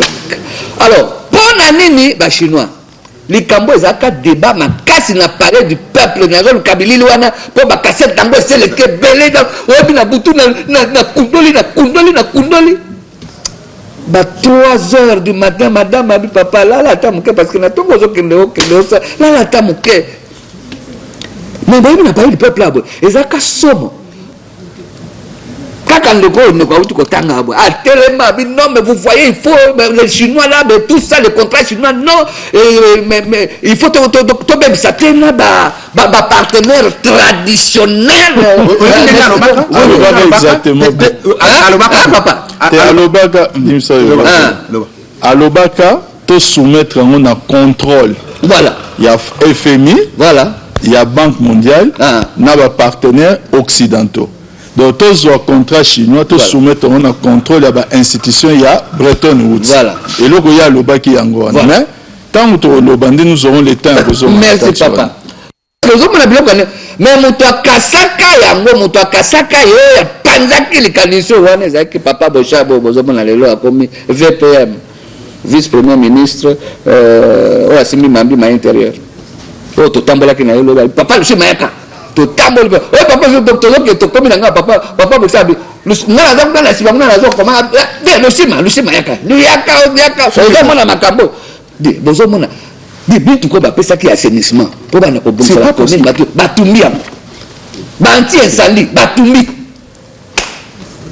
nami tuka batumuta eka temisi mutuka na ya koti quelque part mais azo na batumbi ensali loi électorale yeko ça qu'est-ce que ça va alors bandeko alors bozomona alors mais puis au moins tout le temps alors na Canada na wapi tout ça donc ça déjà on ça la commission na ye alors biso batumba tumususu banyoka bakakoto yo alors bandeko bota la bino moko pardon zola biso na Raoul oh aza congolais c'est un jeune belge aza belge mais aza kana souci ya Congo makasi yango to baka mindele ya mabena ya malamu to mindele banso aza ka mabete o ya malamu to bazali o pe ayoka ka mawa na makamzu e komi na biso wa bazali jeune wana Raoul abi papa Joseph Kabila Kabange mais il faut vraiment beaucoup me savoir parce que aza mobile ya makasi. Le quoi a réussi à signer un contrat chinois, a réussi à faire que Congo a signé un contrat chinois. Mais il y a une pression, pression, est-ce que vous avez que même Maréchal Mobutu, ce qui c'est aussi à cause de ça, le contrat chinois. Oui, besoin de Sangha, vous pouvez armée à Makassi, Manduki et tout, c'est bon. Mais moi, quand même, il faut ton gamin. Il a fallu que la Chine a coupé un Mao. Mais on a parlé du peuple. Donc on a stade comme le marty. Tout le monde a bataille peine, et comme kuna la nene soki na bani et babandima. Il devient incontrôlable, comme incontrôlable. Ah, donc wana bakina na malemba ta 50 ans, 10 ans, ta 15 ans. Tiba rozwai. Ah mbaloyo lokuta ça dit comme moi le Cambodge ça dit ba comme siko ba kotindika ba ONG ba droit de l'homme ya bani ba tout ça droit de l'homme ba to ba pied au droit de l'homme le baté alors bo kasiko c'est un jeune belge un chercheur azo tellement comme malika kabo et puis alobi ba contrat chinois et ça ne bitum ma peuple congolais abi c'est la guerre France na suka abi c'est ba contrat chinois c'est la guerre ça dit Joseph Kabila Kabang, Raïs Mokozi Nabiso, a signé qu'à dire ok. Parce que comme on a hôpital, tout ça, vraiment, ma gueule, faisons ça. Et à l'époque, Azakira, papa, Mbotadizenga, tout ça, Abimon a toqué. Kassina, Bangopé, Baketa connaître. Alors, qu'est-ce que vous avez dit que le pays de l'oncle Tom, au second oncle Sam, Bazan a plus de 50 milliards de dollars. 50 était plus de 50 milliards. Oui. C'est que il y a Molière, non Malherbe. N'est-ce pas? Bazan a plus de 20 milliards d'euros. Espagne, il y a en faillite. Voilà. Nyongo na bango batu ba bikisi bango banana. C'est des Chinois. Voilà. Espagne, Mboka Mobimbagu, est en faillite. C'est des Chinois qui ont sauvé l'Espagne. Bisopotos Wakaka attend moins 10 milliards à Pamba. Mais tout le monde a parlé du peuple. Bino Bokenda Kakuna Bozuaka po ebi kisabino. Voilà. Vous êtes encore kendete. Ah. Potos wa 10 milliards pasteur Makolo. Babenga boko ba député tout ça na butukuna ale na ba officine ale tout ça. Bitu malapa do batekimoka. Batekimoka 10 milliards tout ça pas tout ça. Mais papa, matière ozo pour la kana se ba diamant yango efani na mabele tout. Mais il faut ça la musala. Yango mokonzi mboka lobaka maintenant le peuple congolais akoyeba siko tina ya coltan, talo ya coltan. ntina ya barichesse ya mboka na biso tomoni babalabala ndenge ekomi tomoni ezali 10 milliards te. Non, s'il vous plaît. Non, ça dit que je parle, hein. Moi, dans les 8 milliards et tout, il y avait des débats. Demain, il y a 6 milliards, revu à la baisse à 3 milliards, et décaissement, les deux ans à 1 milliard quelques. Voilà. Juste là, décaissement.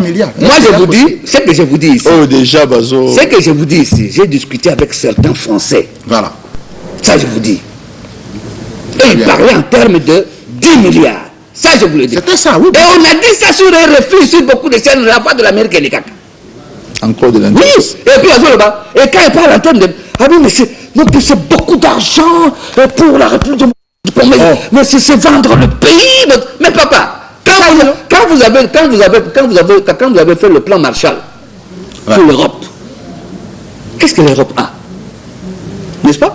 Et pourtant, la richesse au Congo, la richesse au Congo, la lobby au Congo, la richesse c'est les États-Unis mobimba. Voilà. Il y a les États-Unis, il y a l'Europe mobimba. La richesse c'est un peu qu'on sur l'équipe.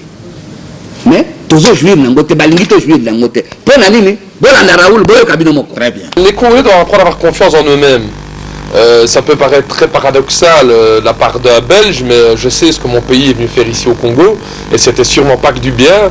Je sais ce que les États-Unis viennent faire ici au Congo, c'est sûrement pas que du bien. Ce genre de pays ne pense qu'à une seule chose, c'est comment mettre de l'argent dans leur poche. Moi je constate aujourd'hui qu'il y a des pays autres, comme la Chine, qui disent, nous, on pense à la Chine, mais nous on veut faire des accords fair play avec vous. On fait du troc, on passe pas par le Fonds monétaire international, la Banque mondiale, dont le seul but c'est de se mettre de l'argent dans les poches. Les Chinois disent, nous, on travaille votre cuivre, et en échange, on construit des routes, des hôpitaux, des écoles. Il suffit de se promener à Kinshasa aujourd'hui pour voir que c'est vrai. Qu'est-ce qu'ils ont fait les Belges ici? Les Belges, ces 30 dernières années, ils ont fait quoi? Ils n'ont plus rien fait. Les Américains, qu'est-ce qu'ils ont fait? Ils n'ont plus rien fait. Les Chinois, ils parlent pas, mais ils font. Ils travaillent. Ils travaillent. Revenons un peu sur l'Europe. L'Europe est en crise. On a vu que dans l'histoire, quand il y a la crise, on fait toujours la guerre.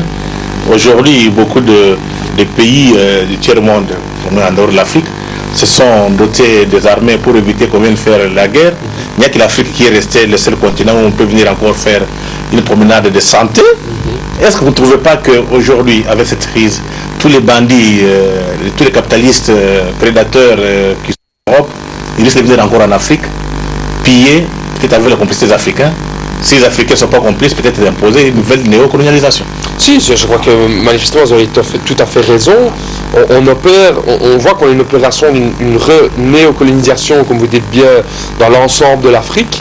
Et surtout, et ça c'est plus inquiétant, que les pays qui n'acceptent pas ce type d'intervention occidentale sont sanctionnés, sont mis au banc de la communauté internationale.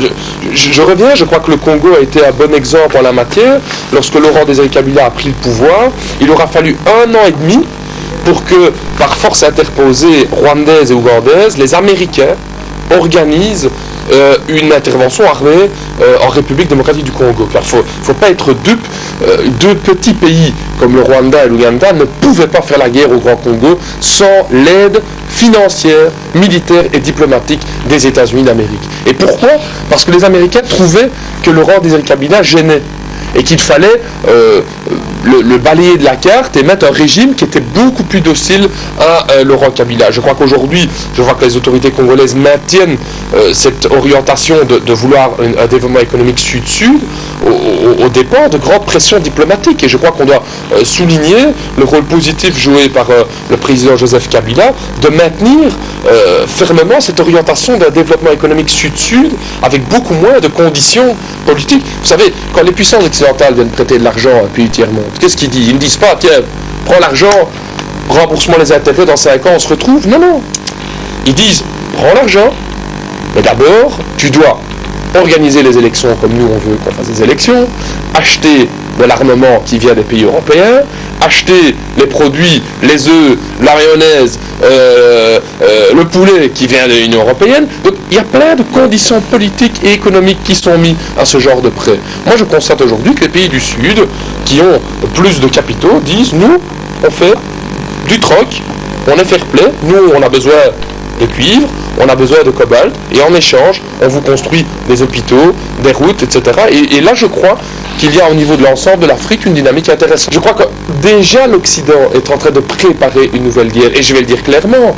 Je pense que les États-Unis d'Amérique, leur but stratégique, c'est quoi? C'est de contrôler la Chine. De contrôler la Chine, de contrôler l'Asie. Et donc, quelles sont les voies d'approvisionnement en pétrole qui approvisionnent la Chine en pétrole? Vous allez voir qu'on passe par l'Afghanistan. Tiens, juste un endroit où les Américains font la guerre. Donc, les Chinois avaient des contrats avec la Libye.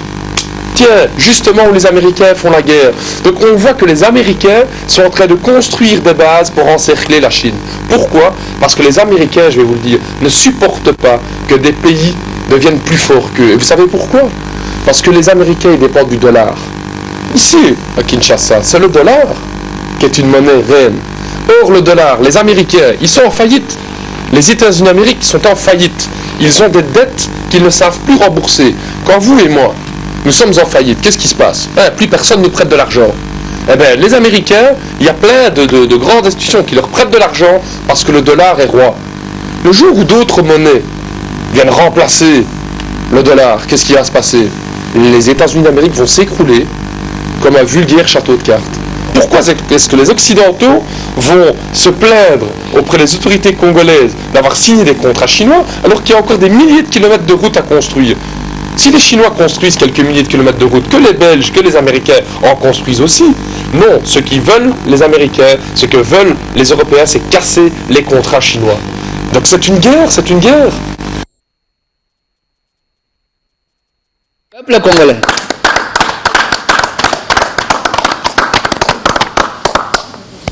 Peuple congolais. Tokoli qui était boyoki. Très bien. Les actions que tu as boyoka, tant que tu as papa le chemin pour bangate le kaka makambo vraiment ba alors na totu na kabino to na pasteur makolo na papa papita ba conseiller na biso wa bona na bien batu ya mabe o ba melazodo do babanga kate batu lokola o bo no ba contraire linge ya bo bango ba boya kapo bango ba kolia ba commission ba si ba yokali na batu moko boye tout ça et puis pas qu'il et puis ba je ko réussir le quoi baza tchoki na makambo donc à qui ne pas voter na ba étudiant. N'est-ce pas? Alors, je pense, c'est pourquoi beaucoup d'étudiants, ils m'ont dit ça. Mais il faut communiquer suffisamment. Vous voyez, papa le chemin, tout ce que vous venez de nous expliquer là, on ne savait rien de tout ça. Mais à l'école, on ne parle pas de choses comme ça. On ne parle pas de choses pareilles. Voilà. N'est-ce pas? Révolter là, mais papa le chemin, mais c'est pas possible. Des choses comme ça. Il s'appelle Raoul, le jeune homme. Oui, mais c'est un Belge. Merci Nicolanga Freddy Moulumba parce que vous savez, avec lui, nous avons décidé de défendre notre pays. Nous n'avons qu'un seul pays. Oh, mais monsieur le chemin, vous parlez bien. Hein? Oh, mais non, mais c'est formidable, tout ça. Mais, vous venez de quel pays là encore? Je viens de la RDC. Ah oui, avec ses Zaïre. Ah oui, ok. Et vous y retournez quand? Nekonanga. Ça dit, hein? Aujourd'hui, on va bien, on a Miami, et tout ça, on a Kitoko, et tout. Mais, on est un canini, non? Vous avez un on a mon colonie, Kala, Bandeko, Mbokanayo, Zaka Mbokanayo. On est mieux que chez soi. On est mieux que chez soi. Tokoli qui était, voilà, nous devons qui bien encore. C'est une guerre. Et Chine n'enga zaliwana, comment déjà Nabitumba, kuna kaka pa yoko signer ma contrat na Congo oyo. Alors peuple congolais, batu abo esika to simba bango, siko batu bazoya ko signer ko sengnya biso to bundisa, to bebisa, ba oyo ba ko sa biso. Alors même na bangata batu so avandi beza bazota la bia ce peuple vraiment il est maudit. Alors René Ngwango pardon. Pardon, c'est quoi tu peux se parole bien, l'andana non. Alors quand la guerre de quoi et les bas ça fait déjà presque ça fait plus d'une année. Attends, 2 ans déjà. 2 ans déjà. Et les gens besoin là. Tout suite l'accepte bien déjà. Bon la librement. C'est une guerre, c'est une guerre. Ah mais ba contrat chinois ba signer ma contrat. Ba Congo va mouler.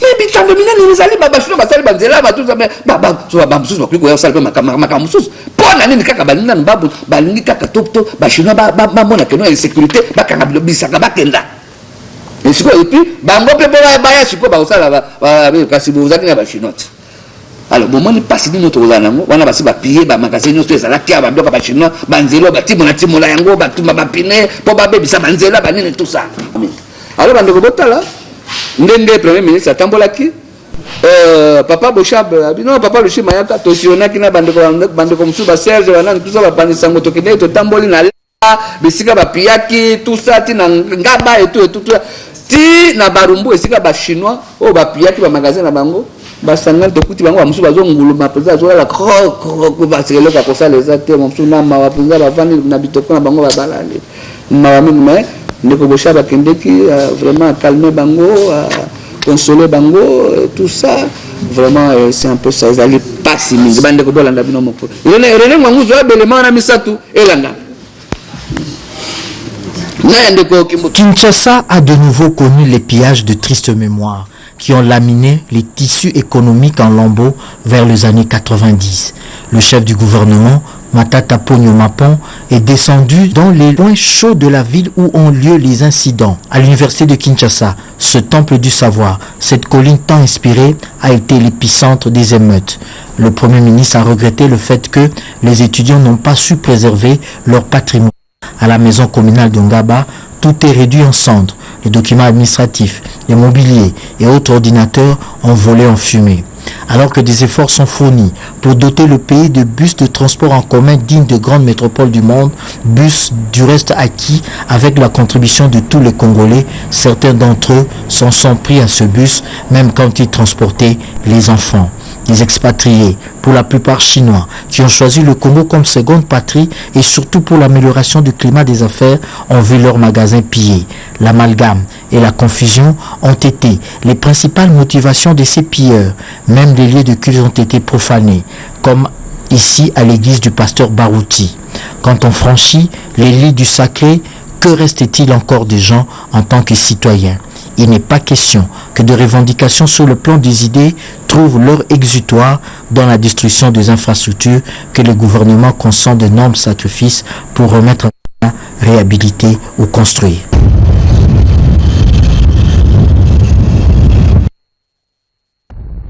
Les rues de la capitale, Kinshasa, étaient presque désertes ce mercredi 21 janvier 2015. La population qui a été victime des actes de vandalisme, de violences, pillages et tueries par des hors-la-loi a préféré observer avant de sortir.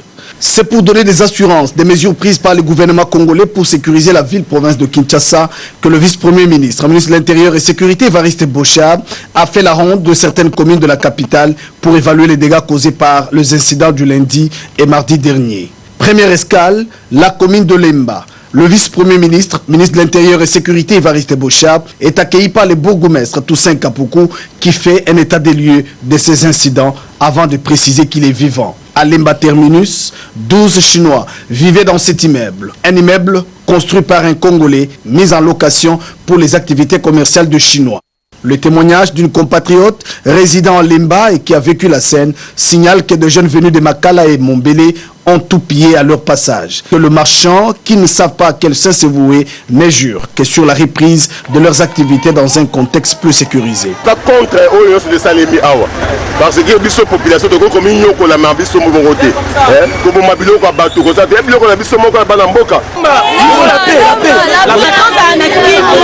Angaba, la maison communale est un champ de ruines suite aux actes de vandalisme causés par ces mêmes groupes. Des actes d'une extrême violence et comparables au pillage des années 90 et 91. Le vice-premier ministre, ministre de l'Intérieur et Sécurité, Évariste Boshab, constate le dégât des camions commis à l'assainissement de la ville et les minibus de la radio-télévision nationale congolaise partis en fumée. Plusieurs années doivent s'écouler avant la reconstitution des dossiers administratifs dans cette commune de Ngaba. Côté magasin chinois, tout a été emporté sans que les entrepreneurs chinois eux-mêmes ne soient victimes de voies de fait. Le vice-premier ministre, ministre de l'Intérieur et Sécurité, Évariste Boshab, est devant un spectacle désolant. Des restes de voitures appartenant au privé sont partis en fumée et jonche l'avenue de l'université. Plus loin, le commissariat de la police nationale congolaise sur l'avenue Boulungu a subi le même sort. La population exige le retour sans condition de la paix dans cette commune. À Barumbu, dernière étape de sa longue tournée bravant le soleil de plomb, Évariste Bochab est allé encourager 50 sujets chinois qui ont trouvé refuge après des actes de barbarie et pillage de leurs magasins. Nous voulons vous assurer, au nom du gouvernement, qu'il n'y a aucun problème. Votre communauté n'est pas du tout visée. Nous voulons pour que vous sachiez. Vous êtes entré régulièrement en République démocratique du Congo au gouvernement. Cette visite a permis au vice-premier ministre, ministre de l'Intérieur et Sécurité, Évariste Bochab, de se faire une idée avant d'inviter la population congolaise à la reprise de leurs activités. Nous nous sommes rendus compte qu'il ne s'est agi que des pillards qui n'habitent pas nécessairement les communes, les endroits qui ont été pillés. On a simplement incité les pillards à pouvoir piller les biens des paisibles citoyens. L'idée derrière ça, c'était simplement de semer les chaos, de désorganiser l'économie de ces pays et donc d'inciter la population à pouvoir troubler gravement l'ordre public simplement en cassant le bien. Nous demandons à la population qu'elle sache que le gouvernement de la République a rétabli l'ordre public.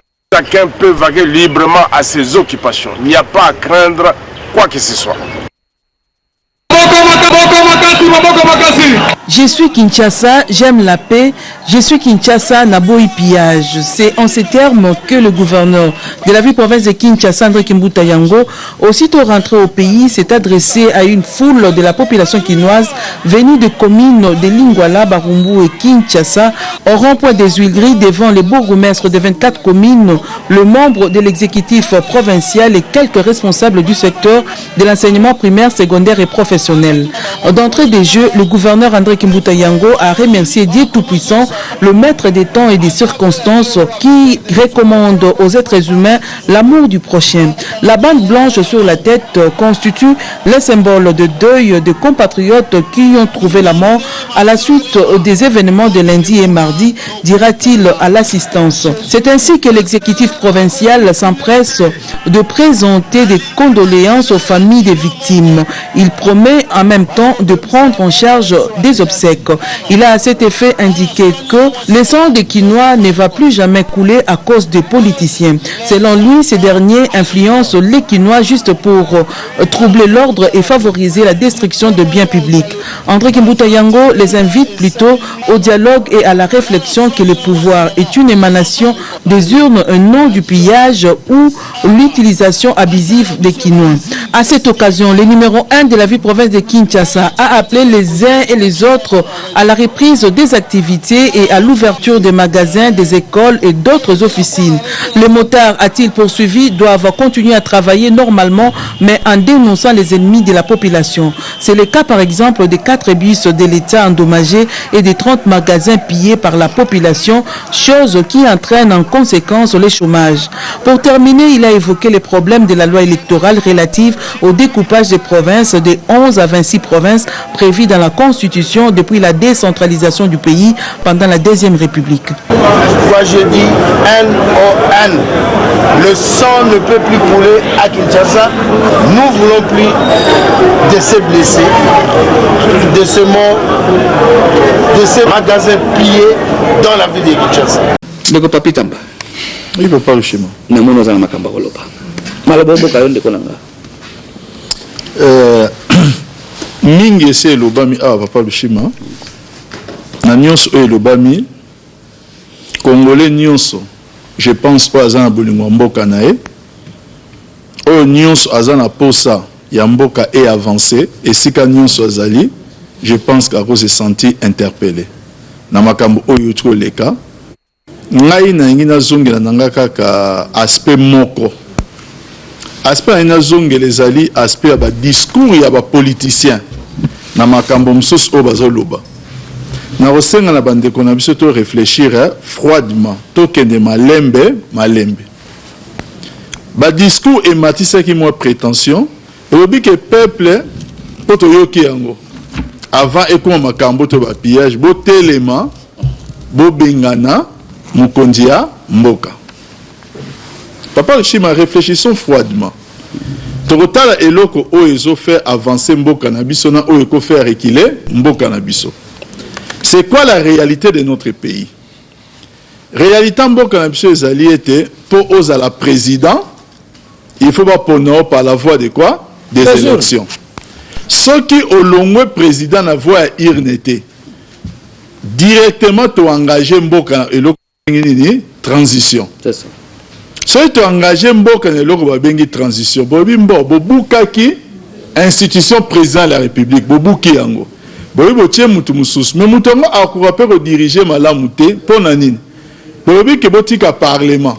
Au parlement majorité à l'élo eza comment majoritaire. Yo tango kobi président sika obi o diriger mboka au komi na époque to benga ya cohabitation. Pour parlement kune rosenga au premier ministre auta wapi na parlement o rolinga situation na te. O ya na décision mi balé to buka nini parlement. Voilà décision mi balé. Tant bobuki parlement o ko organiser élection bala mokote. Obi to nommer ba député. Ceux qui te nommer te to créer situation d'exception na mi pesa ba pouvoir nyonso ngai bonko. Et bande la 65 ya nini ya dictature. To soki wana te. Bolobi ete non total nanu Sénat esika azali. Bobani soto bito tika Sénat. Mokonzi ya Sénat selon constitution. Soki mokonzi mboka alongwe. Il faut alongwe avant faire mandat. Il faut ça nini à remplacer pour à préparer l'élection. Délai combien de mois? 3 mois. Donc il faut to buka sur nini Sénat. Tozotala eloko oyo ko zongi samboka sima na eloko zo memamboka liboso. Tosuki wana te. Bobani mais soki tolobi to diriger mboka. Tozui na biso ba pouvoir nyonso. Tobuki parlement pe tobuki sénat, to mipesi pouvoir dictature, to banda ko organiser eloko ba bengi transition. Mais il faut to gérer ba province. Si les 11 provinces actuellement, du moins 10 ezali na maboko les 11, mais j'ai dit 10, vous comprenez mon langage. Et il y a eu le mot 10, Namitou Nango, Ezali Nabanani, il y a la majorité actuelle. Quel est notre résultat? Tobou Kapé va assemblée provinciale, Tobou Kapé va gouverner Nini, il y a province. Pour te rediriger na bangote. Peuple congolais. Tofungwa makamwa mouke misu. Moutounion son avis, azana posa a avancé. C'est ça. Schéma o bazoya bisabino po bosala biloko ndenge wana eza nini fondement nango lokuta bazonga bazongisa mboka na sima pona nini balobi ke non tozolinga tosala boye po loi électorale oyo bauti ko discuter na parlement oyo ezokoma na sénat bazo discuter et ko permettre ndenge kona kolokota balobi glissement ya mandat ya mutu moko. Glissement engel laksa nini na propre vocabulaire na bango. Engel laksa ke élection non ekosila plutôt mandat non ekosila, je donne un exemple le 22 janvier. Celui to sali élection le 24 janvier, glissement engel laksa sali combien de jours 2 jours de plus. Avant na Sénat actuel, tozonga na histoire. To uti na Sun City. Sun City tozu ba résolution et remettre en place constitution, toye ko arrêter date. Il y a élection nini présidentielle. Papa Lushima, si les 33 candidats, 32 candidats basenga qui report, il y a élection présidentielle. Congolais to comment le ko na mémoire courte. Candidat kaka moko. Tobosa na noki. Si les 33 puisque report ezalai quand même il y a 1 mois, mais bangi ba kende susu au-delà. Babi non, dès que ça place on a tous un report. Sur les 32 candidats, plusieurs aujourd'hui sont opposants en train de parler de quoi? Du glissement. C'est que hier, Basala Kinini, Basengaki. Moukonjambo Kande Alobaki. Comme PDG ou bien ministre. Voilà. Le Simbital. mokonzi ya mboka nde alobaki niet tokende na élection à la date prévue. Na la date prévue. Sikoyo lelo lokola ezali boye tokomi na mois ya janvier 2015 toponaki basénateur na biso na 2007 mandat na bango efale suka banda mokolo nini 2012 yoka ngai malamu une bonne partie à 2012 glissement 2013 mobimba nini glissement 2014 mobimba nini glissement tobandi 2015 nini glissement dégringolade glissement papa Oshima nazo bandera merci papa une partie à 2012 nini glissement 2013 kobanda le 1er janvier tina le 31 décembre nini glissement 2014 kobanda le 1er janvier tina le 31 décembre nini glissement 2014 22 jours 2015 22 jours à 2015 eza su nini glissement wana etali bandeko te wana balobelango te wana pona bango eza glissement te problème eza nini mutu oyo atikali na boni atikali na 2015 atikali na 2016 ye nde bangi basalela loi pona nini glissement loi yango elobi nini loi yango elobi te ke oyi bango nde bakoloba loi wana c'est ce que moi je disais na baétudiant mona soleil na bango lobi nabi boza quand même biso toyaki baétudiant toyaki mpe bato mo boye tobandaki kosopose na régime ya Mobutu mais tobandaki ezala manipulable te cartésianiste comment expliquer bayi koyebisa bino ke loi électorale et prévoit élection en 2020 parce que c'était ça le langage qui était comment au glissement que salema élection en 2000 combien 20 beaucoup ça non a tenté parce que mingi ba comment regretter lelo mingi ba comment reprocher biso ba na biso que non bino bo expliquer biso bien to bito expliquer bino bien te comment na biso na bino debezo le kana télévision nationale to fan na bandar to sanini to zolanda comment bino mo bo fongola mato était ko landa ba institution bo landa ba lokuta oh non élection et que ça le mandat 2020 comment une loi électorale qui est censée transcender toutes les différentes époques et qu'on consacre na kati ya loi électorale une année ba yeli sous na deuxième eloko oh non le ko la basengi recensement pour essayer le salaire à combien 4 ans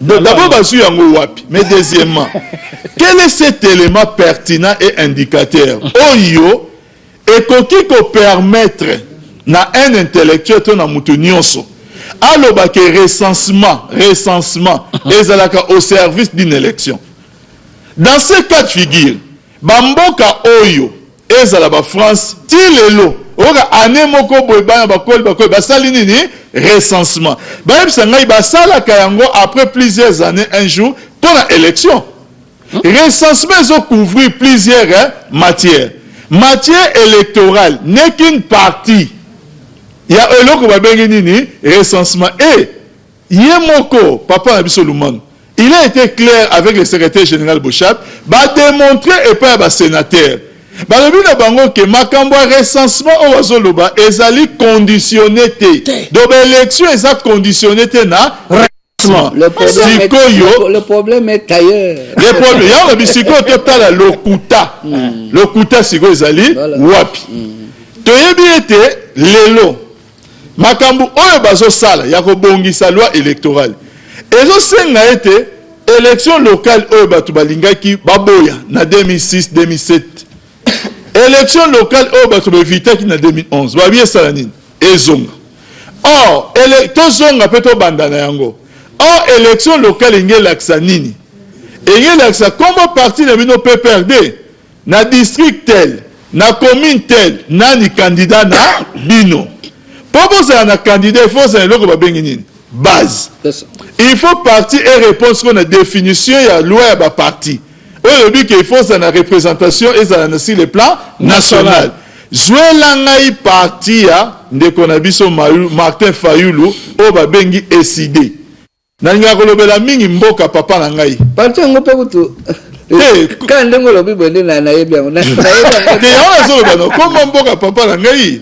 na lo bango mingi leo na lo ba komba ya mboka ya mama na ngai en tout cas na yebi kaka Fayulu parti en tout cas le loga na ya mo likam na zo lo ba na kombo mama na ngai aza originaire na kati ya Lukula mais na kati ya kombo ya mboka babengi Chinga Masisa kende na bamboka wana ozwi tina territoire plutôt tina dininyo na bivo wa dininyo yo greba bengo so district kende ba côté kuna na kati tuna bango ba chefferie secteur parce que il faut osa bosa élection ba chefferie bosa élection nini ya ba groupement bo tuna bango kuna mbo bino candidat na bino ya SID nani ba retourno SID wana kombo ya pondu na français pour mboka to kombo ya madesu na nini na français siko loka batwana ba yebi ke SID wana na kote loka na babuta mo ngaso kuna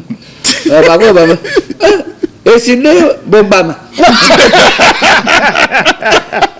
azaka bana nani baba yebi angote donc biso na kisasa bona mo panisa mo na yoka ngale oyende non papa Lushiba SID wana ba obani ke ba yebite du coup candidat SID au sala nini akozala te bosala ndangai lokola candidat SID ekozala te réalité ya ba élection batu ba yeba yango soto ba na ba élection locale veut dire que toko kotala makambo ya territorial tant baza territorial ba comme au service de l'état mais elaksaka leadership ya coin celui lelo ba territorial ezali dominé na PPRD va être le cas. Et relaxer leadership, il y a PPRD sur le plan national. Et l'ongoli argument pour contester l'élection. Papa Lobi, comme ça va être le cas. Non, tous se préparer. Nous, on va battre. Pendant que les autres. Ça va être le cas pourquoi? Papa Lushiba. Toye kola banda bomwana, la cigale enine. Et la fourmi. Pendant que la réalité est au Senga, va se préparer pour l'élection locale. Est-ce que y a bien qu'à niveau PPRD, bazo travailler déjà que Lukaba candidat ou va représenter parti. Mais bandeko kuna bazo. Bango kuna bazana nous. Kuna bazo Lukaba bakuluna. Bango bazo Lukana nous bakuluna. Pour kuna bamingongo le bango bayebi bango temtaro yo kango. Azate. Distraction. Boyoka réalité makambo sika ezali. Papa Lushima constitution yangoyo. Boyoka nga malamu. Article moko bandeko na biso balingaka mingi. So lobela article yango. Babenga ngo article 64. Totanga yango. C'est ça. Tout Congolais a le devoir de faire échec à tout individu ou groupe d'individus qui prend le pouvoir par la force ou qu'il exerce en violation des dispositions de la présente constitution. Et ceux qui ont un intérêt,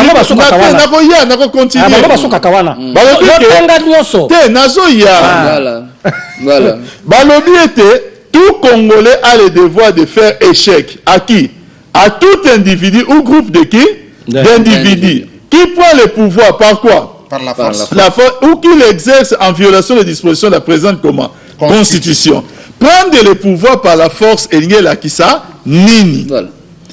Bozola dangai. Elingi lakisa nini. Elingi ko lakisa nini. Na makambo ozo le kalelo na discours ba trois ans. Sens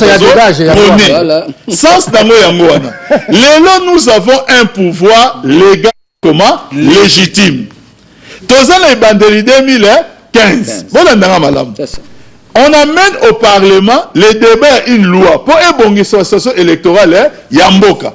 Bino boke ko kosa peuple que loi wana ekozala glissement ya muto azala glissement après 2016 ezala glissement ya 4 ans alors que esika glissement ezali kuna bozoloba eloko te po loba ni na peuple mbo ngai liboso boya sima na ngai to nozwa nini pouvoir wana okomi frappé na article nini 64. Kaka nani yo moko mutozo lobela yango groupe d'individus parce que aussi groupe de nini d'individus. Papa Lushima mboka Kinshasa estimation les ezali environ 12 millions d'habitants. Vous savez le constat ya makambo autre leka. Les 12 millions d'habitants, je vais dire que 11 900 000 fans na bandako. Même pas 900 000 quelques.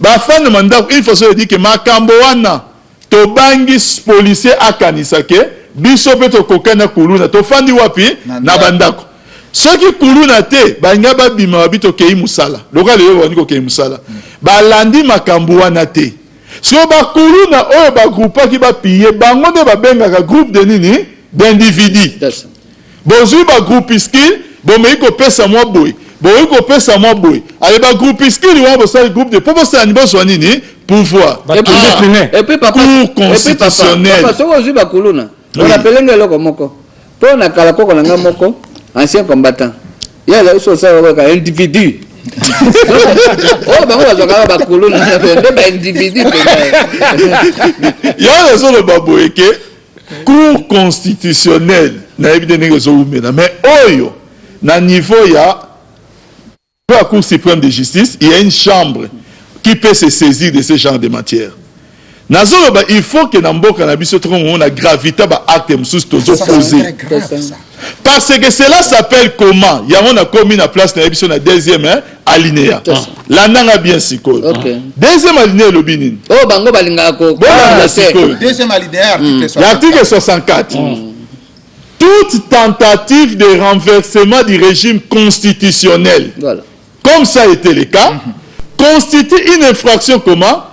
Imprescriptible contre la nation et l'État. Elle est punie conformément à la loi. Tout elle est punie. Voilà. Il y a une punition. Donc, comment on a peuple. T'as peuple net, le peuple va regretter. Très bien. N'est-ce pas? Peuple, mais il y a beaucoup ils ont défié même l'armée, ils ont défié les soldats, la police. Mais ça, c'est terrible, ça. C'est terrible. Oui, d'accord. Papa Oshima, toute tentative de renversement du régime constitutionnel constitue une infraction imprescriptible contre la nation et l'État. Elle est punie conformément à quoi? À la loi. Babi, infraction comment? Imprescriptible. Maintenant, c'est quoi toute tentative de renversement? Vous prenez un groupe d'individus. Vous passez à la télévision. Au lobby yomoko que ce groupe d'individus va défier Nani. Armée l'État. Voilà. Avec intention. Il y a aussi un débat qui n'a pas eu du peuple pour dégager les pouvoirs. Vous êtes frappé par l'article combien? 64. Alinéa 2. En français. Et pris, celui qui a écrit comment? Prendre. Donc, comme une situation. Est arrosé. Qui croyait arrosé. Et pris, celui qui a écrit prendre. Dans minute Oyo, moi, en tant que citoyen congolais, je demande aux autorités judiciaires de s'autosaisir de ce genre d'actes. Bon, Anine, je rentre maintenant dans Mboka, la France et si la Fanda Ming. J'aimerais qu'un jour, un groupe d'individus en France va se lever. Le but que bon, biso lelo, tu vas défier police, tu vas défier armée, groupe d'individus.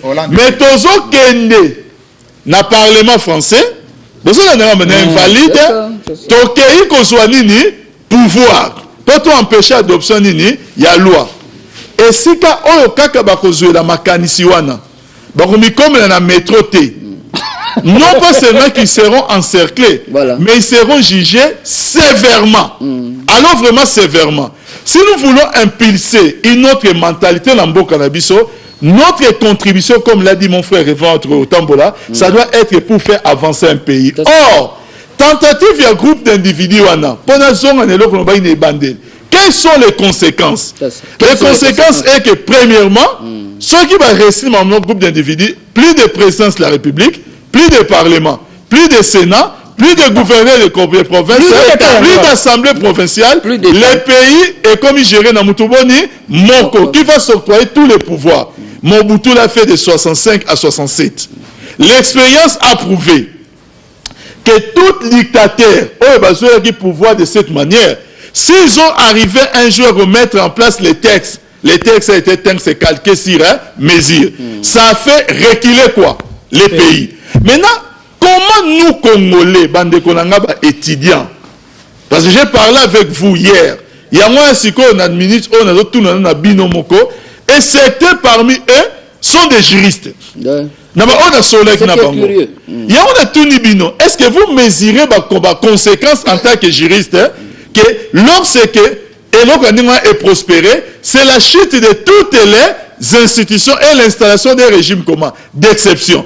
Est-ce que c'est la démocratie, puisque vous avez vu que nous devons avancer dans la démocratie, est-ce que c'est la démocratie qui est avancée ou la démocratie est reculée? Je peux poser la question autrement. Est-ce la démocratie ou la démocratinose? Oui, mon frère. Ou alors c'est la démo? Ah, mais voilà. Bandeko na ngai ba étudiant, surtout au biso nyonso ebito benga bana colline inspiré. Faites barrage à tout esprit à avilissement. Bandeko na nga bosa la barrage na esprit nyonso avilissement. Bana ipen ainsi de suite. Mais sachez que vous êtes des valeurs. C'est l'avenir de la nation. Voilà. Moi chance bozanango c'est à quoi réfléchir. Il y a tanga koleka. Bamisusu o peut-être bazu moi chance au bino bozanangote. La science ne se prostitue pas. La science ne se prostitue à rater.